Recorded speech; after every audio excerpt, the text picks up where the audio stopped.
With Halloween around the corner, William is talking tacky or terrifying. Can you cancel Halloween because you're scared of clowns? Or weren't we enough of them? And what do you do if you slip and slap a stranger in the gym? Hello and welcome to Help I Sexted My Boss, the podcast where we help you navigate the challenges of modern life, answering your 21st century questions and finding solutions to everyday dilemmas, like what is the most polite wrestling move of all time? Ooh. Well, I don't know any of them. Rock bottom! It's the first that came to... You know what a rock bottom is? Funny that. I'll show you later.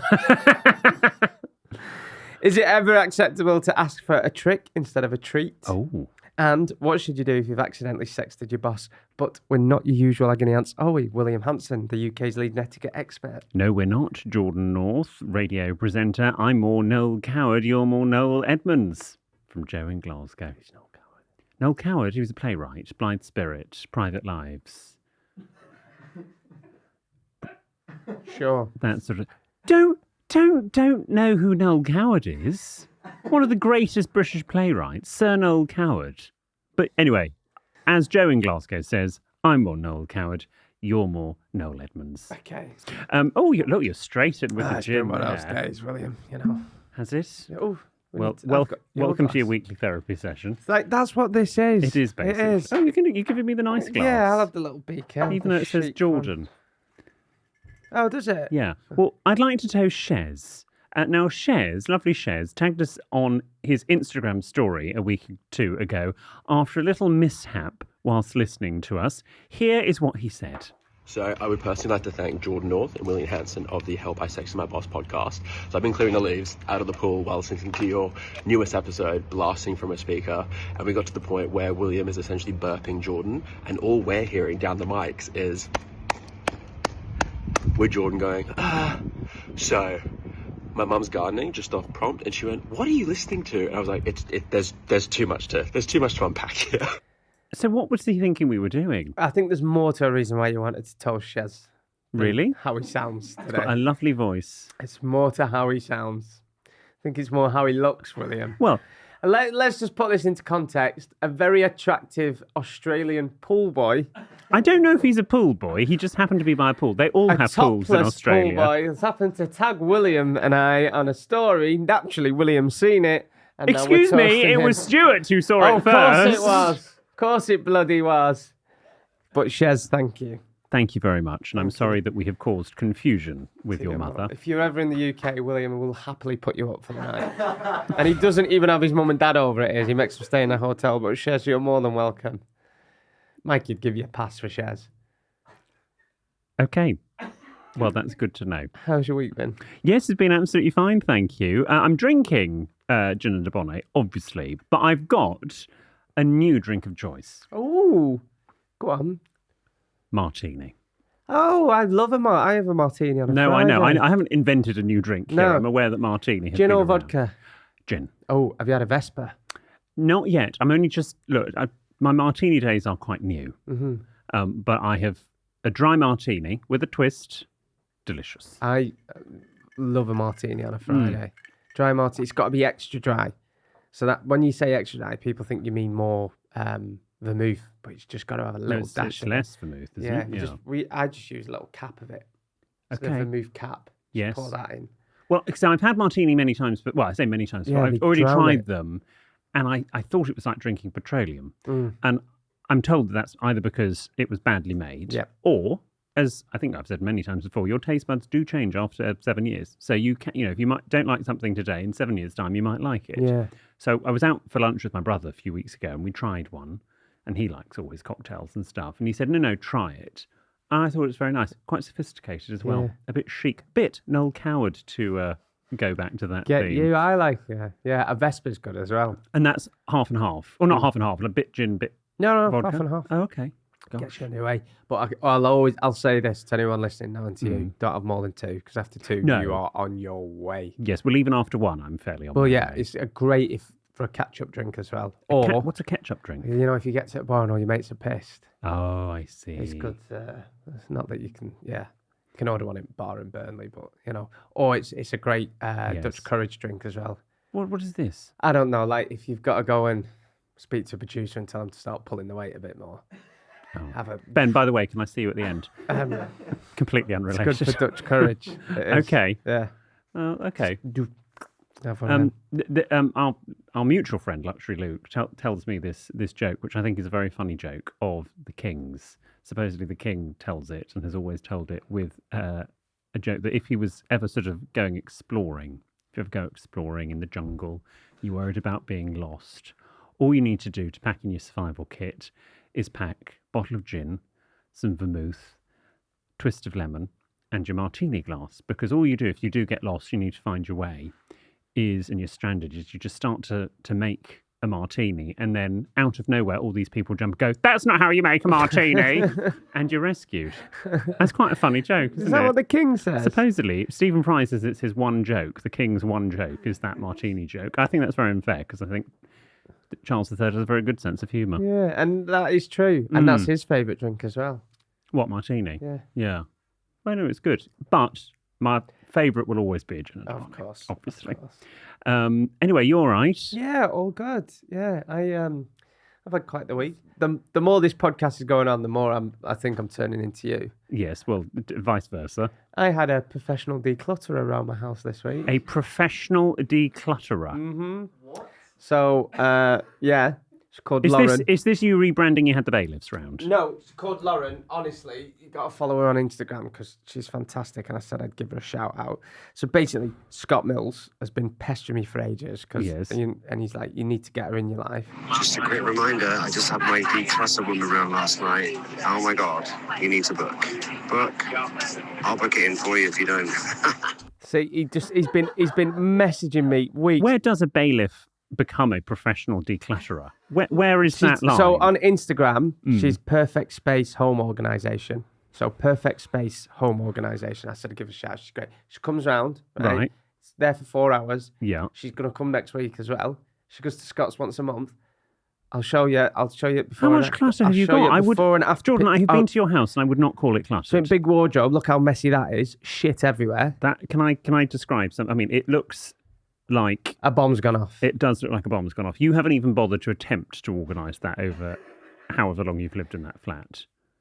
Boxes and boxes. I'm going to send it to yours as well. Excuse me, I don't need it. No, you'll be surprised. There was stuff in there that... I don't think I will be. And she goes really easy because you think, right, what do you want to throw away? So you start off and you have I had bits off a bin bag. I went, yeah, I won't need that. And she goes through it again. And then she goes through all your white T-shirts. You're like, you don't need all them.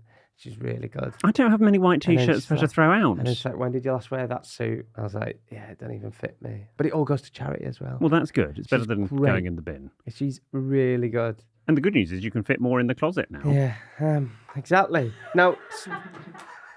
What? Now... What did I say? Speaking of knitwear and decluttering, now somebody very close to you has messaged me regarding something that you might have got out of the wardrobe last week. Well, this is the last time I answer his calls when he's having a bad day at work. So Mikey has been on. Now, we got a lot of messages. Sorry, this is my first husband. Yes. Yeah. We got a lot of messages about that lovely pink Ralph Lauren jumper you had on last week. My little pink one from last week. Yeah. Now, because you've lost some weight, you and Mikey are now sharing tops. We've shared tops before, and it's nice to do it again. But we don't share bottoms. Apparently, the artist formerly known as Viral Freddy, that is what brought me to his attention first time, is that clip about sharing tops. And he went, I like this guy, and followed. Oh, okay. Yeah. So, Mikey text. Yes. He put, that pink cable knit, William took it from my wardrobe and tried to get home and put it away without me knowing. But he couldn't reach the shelf I keep it on. Thank you. That is all. And that's what he's got to say about it. So, well, I didn't profess it was my own. No? No. But I did ask him the day before. I went, because it's very hard, turning up week after week, trying to look different. I mean, I've seen that knitted top before. I've worn this once before, and I couldn't find it because Lauren, my Marie Kondo, whatever. Yeah, she found it. I went, I've been looking for that. You find all sorts. There we go. So anyway, so I said, do you mind if I wear that? And when you ask a loved one a question and you know that they want to say no, but they also know that actually they're going to sound really tight if they say no. There was just like a second's pause. And I said, oh, no, it's fine. I don't need to wear it. That's okay. And basically came to the next day, he'd already left the house, and I went, sod it, I can probably wear it, and then put it back without him noticing. Obviously, when the videos come out, I'll be rumbled, but I've got a few days until then. And then I realised I'm short. I am shorter than Mikey. I'm 6 foot, but he is 6'5", and I couldn't get it onto his shelf, so I was rumbled. Okay. Also, I love that you and Wendy text each other now. Yes. Seeing her in only a few weeks. No, I know. So I caught up with her Yeah. yesterday at the time of recording. Now, I know I'm in trouble when she rings me because she's very much, you're my son, you should ring your mother at least once a week. Now, I have this with my mother, but my mother has realised that actually she doesn't need to wait for me to phone. No, I she agree. is able to phone me. I think, what is the etiquette here? Because mothers do, I think mothers of, because our mums are about the same age, probably think that their son should ring them. So I knew when she rang me, I thought, oh, shit. I'm going to get bollocked. She went, Aya, you're alive? I went, oh, could be dead in a ditch. I like, You're on the radio. every morning. Yeah. But your mum's same. Well, yeah, when we speak more or less every other day, always at 5:30. Oh, yeah, so weird. I told her about RANT, decluttering. She went, oh, you and your London ways. Well, yeah, I'm not sure many people in Burnley have declutterers. Excuse me? What? Anyway, so... What? Burnley people, write in. No, and so I told her about that, and then she said she texted you. She thought you might have been a bit sarky in your message. He's a bit like that, isn't he? I don't know how to take him sometimes. Well, what did I say? Something about a royal visit. Oh. Well, it wasn't meant to be. She messaged me after our British Podcast Awards. What did she say? Saying, congratulations, William, it's official. I'll do the impressions, thank you. Excuse me? Go on. Do you want to do your impression of No, my mother? you can do. Go on. You're both very entertaining. Oh, it's not nice actually having an impression of your mum, is it? I know how you feel now. Prize of the podcast world. Kiss, kiss. I mean, it's the same voice as Camp Young Jordan. Anyway, so I said, oh, that's so kind of you, Wendy. So happy, especially for our wonderful team who work so hard. I believe I'm seeing you both in a few weeks when you are here on your state visit. Cannot wait. Kiss, kiss. Visit. I was elevating them to head of state level. Yeah, it's a bit sarky, isn't it, sometimes? And she just put, we're looking forward to meeting up with you, William. Which I didn't read. Well, I didn't realise it was sarky. I mean, I was sort of just, It wasn't sarky, it was you. That was sarky. It was you. I've taught you well. You have. I am very much like, what else has been going on? Well, bit of news, Jordan. Yeah. If you're a fan of Birmingham or Glasgow, or indeed you live in Birmingham or Glasgow and you want an excuse to visit in January, I'm taking solitary refinement to Birmingham and Glasgow, as well as London and Manchester. Again? Well, no, because London and Manchester got moved because of throat, and they're in January. And I'm tagging on a show in Birmingham on Thursday, the 16th of January, and a show in Glasgow on Sunday, the 19th. So much to look for. I'll come in New Year as well. To Birmingham or Glasgow? Yeah, I'll come to any of them. When I'm free, yeah. We'll squeeze you in the back. Okay. Anyway, if you want tickets for that, go to williamhanson.co.uk. Anything else that's been going on? Well, yeah. How many, at Christmas, when you were growing up, how many people came round for Christmas lunch? Oh, God. Wait. Oh, sometimes it'd be like just 6 of us. We always had someone round, or 8. And then others, we had a Christmas once where my dad got some tables from his mate who were a painter and decorator. You know, that you put... To extend the table? Yeah, no, what are painting and decorating tables Trestle called? tables. Yeah. Yeah. But you... Wallpaper tables. Wallpaper tables. Yeah. We got them. And they collapsed halfway through. Oh, we had that many gosh. people round. Wow. Dog got squashed and Frank nearly died then. Wow. Now he is dead. Yes. Yeah. But yeah. Don't laugh, is he? All right, is he? Can hell. Jesus. So why? What's happening for Let Christmas? us know when your pets are in intensive care. Come round and have a good laugh. Jesus. Where'd you get your kicks? Casualty. To Jordan North. Always goes. That's one of your phrases that goes through my head. Anyway, there was a point in our life growing up when my grandfather was alive where for certain Christmases, depending on who came, there were 13 of us. So, we sort of talked about this a few weeks ago. It's very unlucky to have 13 because the last time there was 13, Last Supper, Jesus died, blah, blah, blah. So what you're meant to do, and what we did, and of course I have accepted as completely normal, is you set a 14th place and you pop a teddy bear there and you do a whole setting for the teddy bear and you put a plate of food in front of the teddy bear and you just sort of go through this ritual of there's a 14th person. I put this in Just Good Manners And the feedback came from the editor saying, well, what the heck are you on about? What is this? So I said, oh, no, this is an accepted practice. They asked around in the Century office. Nobody had a clue. I put it on my Instagram. I did a little talky video back in April saying, is this a thing? I didn't realise some people did know what I was on about. At the Savoy, in the lobby, I did research on this, there is Casper the wooden black cat, which is why one of their restaurants used to be called Casper's, that they will put, and they've done this at the Savoy since the Savoy started, they will put the cat, if you have 13 people for a lunch, they'll put the cat at the 14th place. So it is a thing. Cool. Stuart's nodding. Ben, are you aware of this? I've never heard of that. Is he? Adam? No. But I think you probably only heard of it if you had 13 people in your family, because obviously you don't really invite 11 people. Who were odd one out then? Well, no, because there were 4 of us, Granny and Grandad, so that's 6. Then my aunt and uncle, 2 cousins, and then there was my other aunt and uncle and my other cousin. So there would be 13. Right. That's a lot of people. It was a lot of people. Your poor, I was going to say, mother, your poor servants. Excuse me, we did not grow up with staff. Who was the guy that made your DT project that time? Oh, Nick the handyman. Yeah, there you go. Well, he just came in and did odd jobs, like, my Roman history homework. Yeah, where we had to make a shield with a boss. Did you not just teabag a piece of paper like we did? I think we did that too. Yeah. But that was sort of like, nursery. We've talked about that before. I had to write a letter home to your mum and dad pretending you're a Roman soldier. And you'd say, we've just landed in Preston in England. And then you teabag it, stain it with a teabag and burn it on edges or put it in oven. Do you know, from memory, I think we did do that, but I think I insisted in my year 1 class that I was the emperor, not a soldier. I think I had sort of promoted myself. Yes, that does not surprise. Yes. So I had to pretend we were soldier and we were tired, and you had to write a letter home to your mum. Oh, you'd be exhausted. And then that doesn't surprise me that, of course, you were an emperor. Yeah. You were Julius Caesar, weren't you? Yes, Julius Caesar salad. That was my Roman emperor I wrote name. a poem about Julius Caesar. Did you? It's just come to me. Julius Caesar dead, upon the floor he led. That's all I can remember. Gosh, it's like sitting here with Pam Ayres, isn't it? Well, that's lovely. Oh, we should teabag some letters and write them to each other. That's our homework for this week. You tell me when, I'll come round and I'll teabag you. Okay, great. Which I learned only recently, having done a video on my Instagram about teabagging, about taking the teabag out. I had to Urban Dictionary that because the comments section went bonkers.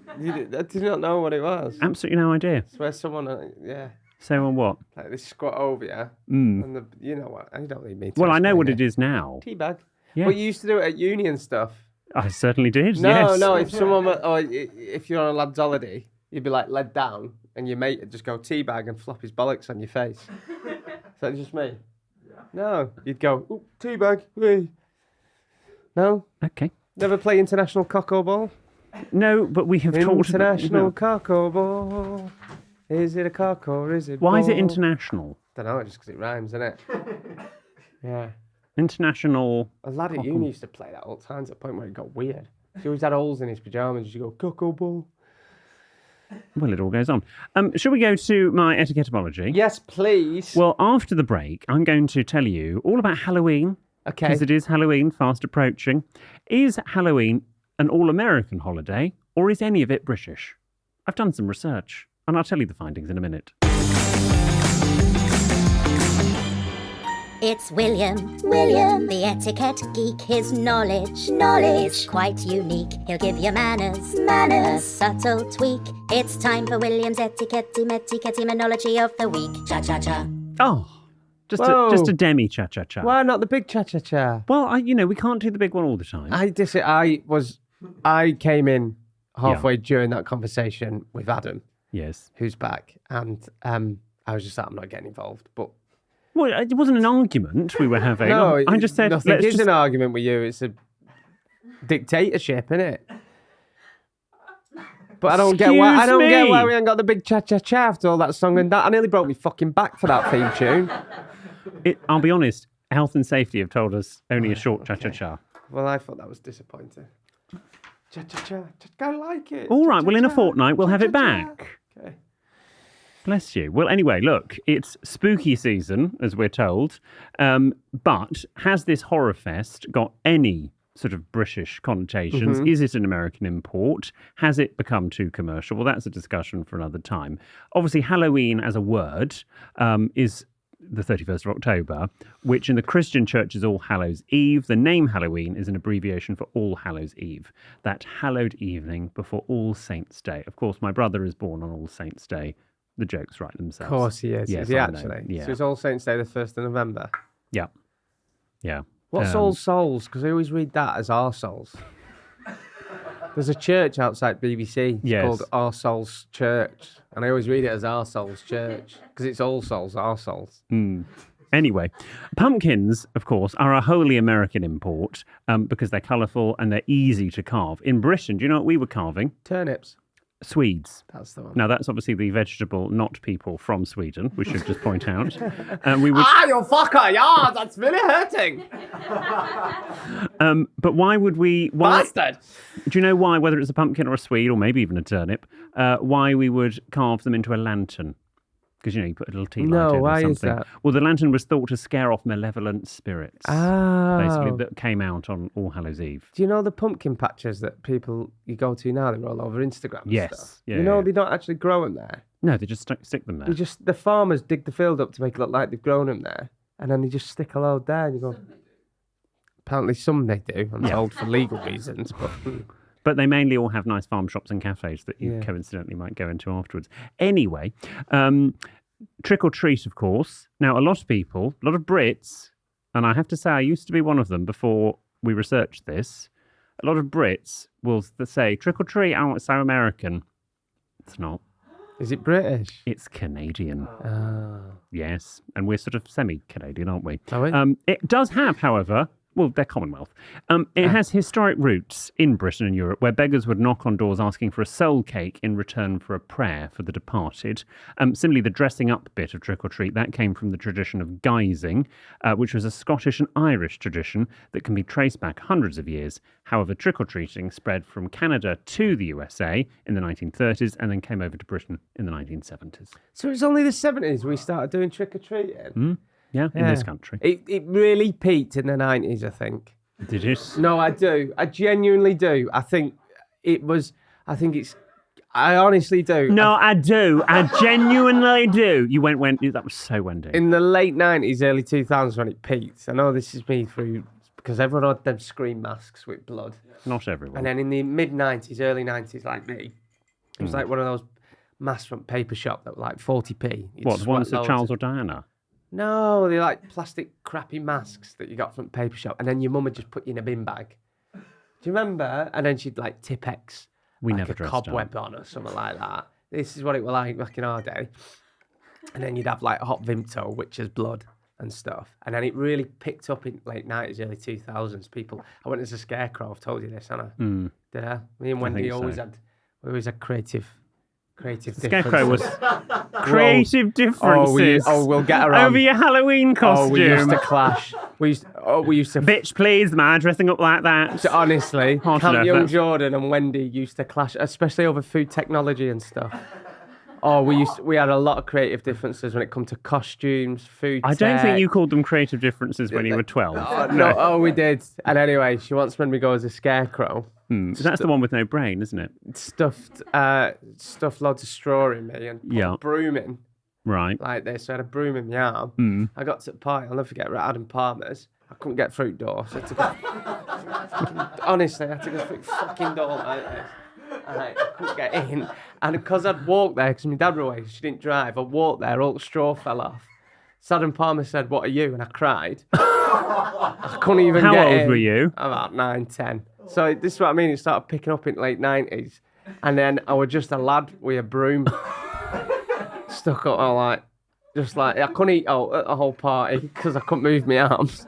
So I eat like this.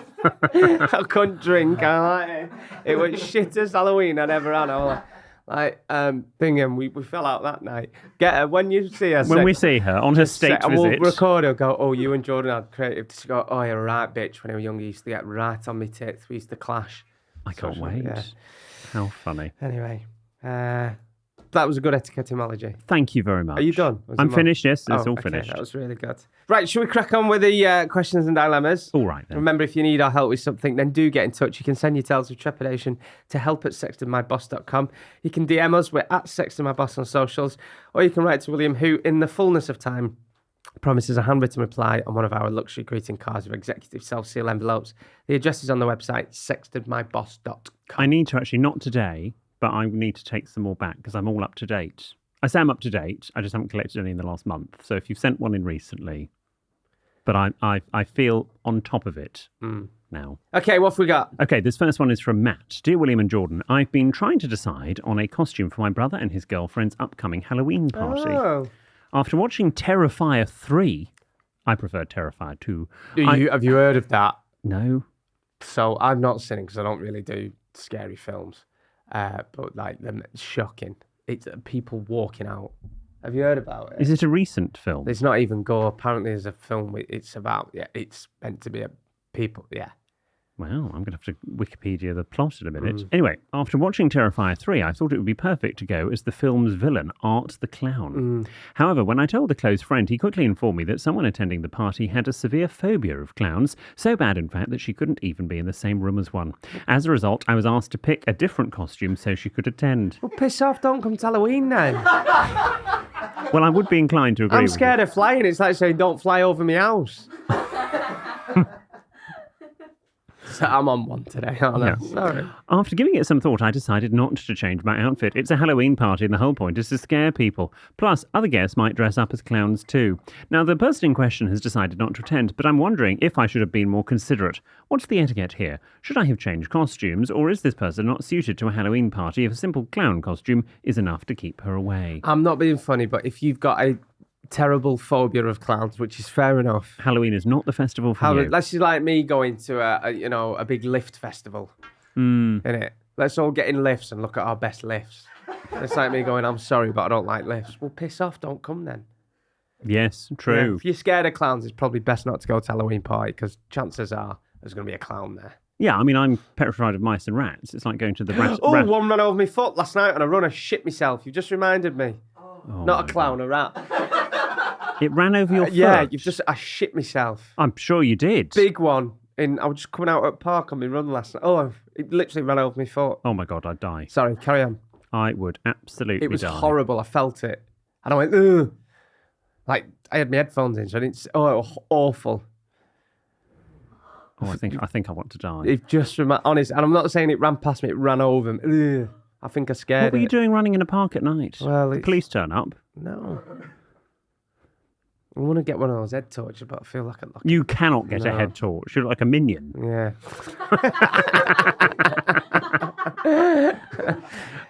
Sorry, I lost your trail of thought. Yeah, look, I would agree. But also, if this is maybe, let's zoom out of Matt's problem or the problem of the host.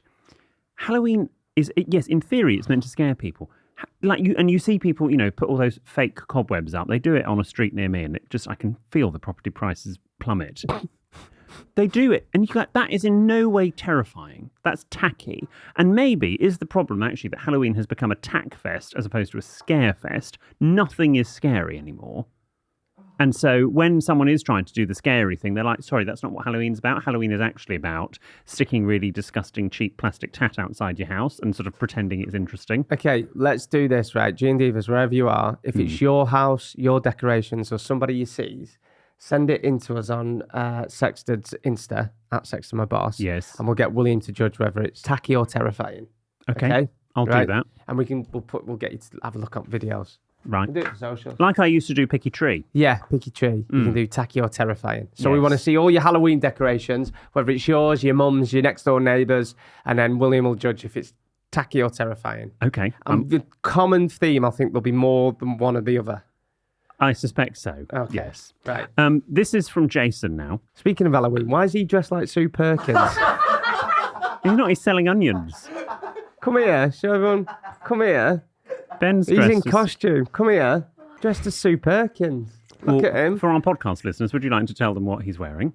He's got his glasses on. His hair's a bit like, you do look good at the moment, pal. And he's in a stripy t-shirt. Just like a French Sue Perkins.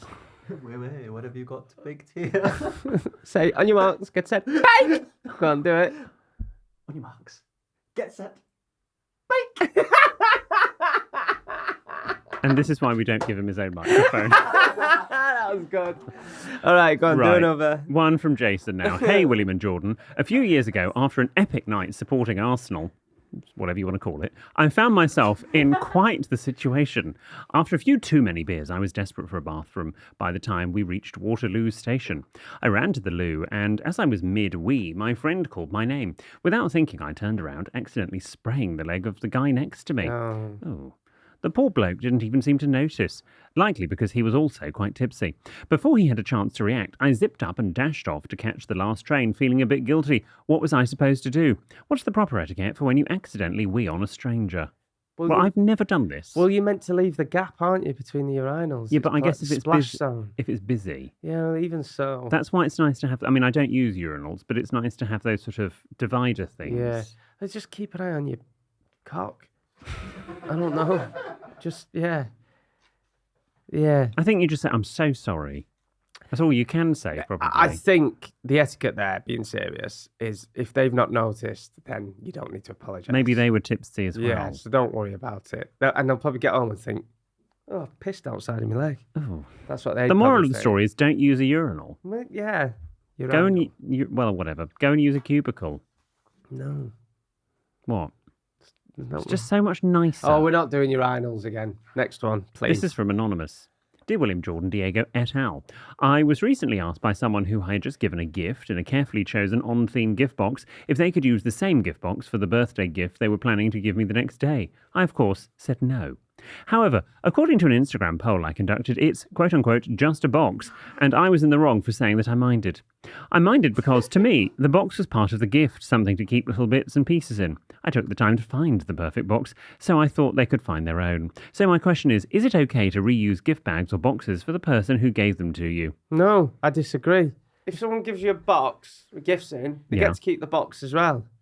Well, they get to keep, yes. And it's a gift bag. You don't ask for it back. No, but... I mean, half the time they'll say, do you want to take that with you? But okay, but if I give you a present in a box or a gift bag, it's then completely up to you, once it's out of my hands and into yours, what you do with that box or bag. Yeah, so if I you agree. then want to give it back... I agree. Yeah. I agree. Fine. I think Anonymous is being, and this is coming from me, highly strung. It's different, although it's different if it's a bag. You know, if someone, like, you know, if someone comes around with presents for you and it's in a good tote bag, you don't get to keep the tote bag. No, I think a tote bag, no. You offer to give that back. I've got a really good one. But if it's like a shiny gift bag... I've got a Gen Z one. Trader Joe's one. Oh, yeah, Well, cool. Mike has got one of those. I'll bring it in next week, pretend it's mine. Etiquette for gift bags, something that I have noticed. I'm not saying this is necessarily the done thing, but I have noticed when people give you things in gift bags, and there's normally, when you buy the gift bag from the shop, there's normally like a paper tag attached. I've noticed that people never actually write, you know, to Jordan, happy birthday, lots of love, William. They leave it blank because then you can reuse it. I think that's sort of become the accepted form, is you don't actually write on the tag. Let's all agree. Yeah. Right. If you're buying someone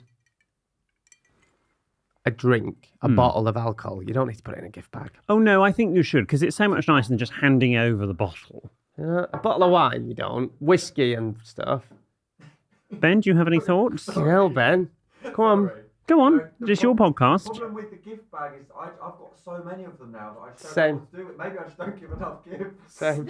Yes, maybe you're a stingy bastard. Sorry, that was a bit... I don't like...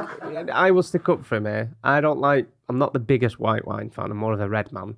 Okay. He brought some wine round to mine. It was really nice. It's like sitting here with Gilly Goulden, isn't it? I'm reading her book at the moment. No, that's Gilly Cooper. Yeah. I'm also reliably informed on that you need to read... So Rivals was book 2 of Gilly Cooper. My colleague Joe messaged to say that you need to read the one before that sets up the character of Rupert Campbell Black, or whatever he's called. Oh, do I? It's called Riders, I think. So you need to read that one first. Oh, you're joking. I was looking forward to starting that. Well, it's book 1. I'm sure you can probably get the hang of it. I mean, look, darling. I mean, it's not Homer's Iliad. I think you'll probably get the idea. Yeah, I was going to start that on my holiday. Sorry. Anyway, we've got more dilemmas in a moment. Okay, so this next one is from Jake. Hi, gents. Apparently we're lavatories. My girlfriend has been on sabbatical. And before she left, we filmed some content to keep me entertained while she was away. Okay. Without oversharing, she likes to see videos of the effects this content has on me. Jake, you dirty bitch. She asked me to film myself enjoying it on the big screen, which I did. I saved the videos to send her later. Well, we can see where this is going. God. However, I was also waiting for a washing machine part and during a conversation accidentally sent the videos to the repairman instead of my girlfriend. Lucky repairman. I quickly deleted them and apologised, explaining they were inappropriate and meant for someone else. He assured me they hadn't saved to his camera roll. It's a lot of detail. But when he came by to fix the machine, he wouldn't make eye contact. Well, no wonder. What do you do when you send a video of yourself pleasuring yourself to a sex tape on a 35-inch TV to your washing machine repairman? Do I trust that he deleted them? Well, basically, it's your own silly fault. I know you can't necessarily trust that he deleted them. You've just got to hope, but maybe he hasn't, and he's gone home and he's put it on a spin cycle and having a nice time. Jake, asking for a friend, how did you get it on the 35-inch telly? AirPlay or screen mirroring. It never works for me. Oh, when I want to stream footy from my iPad onto telly, right, it never works. See them playing with balls. Yeah, you know when you want to stream something from your iPad to your telly. Yeah. Is that what you do, AirPlay? You can do AirPlay, yeah. Okay. Depends on what your TV takes. Oh, yeah, we can ask Adam, can't we? He'll know. Oh, poor Adam. He's been away. No. He's our in-house wanking expert. I'll show you after the recording. I bet you will. Come on, do another. Not a moment too soon. Finally, one from Jamie. Dear William and Jordan, I've been haunted by an embarrassing gym incident, and I need your help to put it to rest. Well, you made you laugh, though. Gymcident? A gymcident. After finishing a workout, I was walking back to the changing rooms, towel wrapped around me, feeling pretty good. That's when disaster struck. I slipped on the wet floor, arms flailing, and accidentally slapped a fellow gym goer who happened to be completely naked, right on the backside.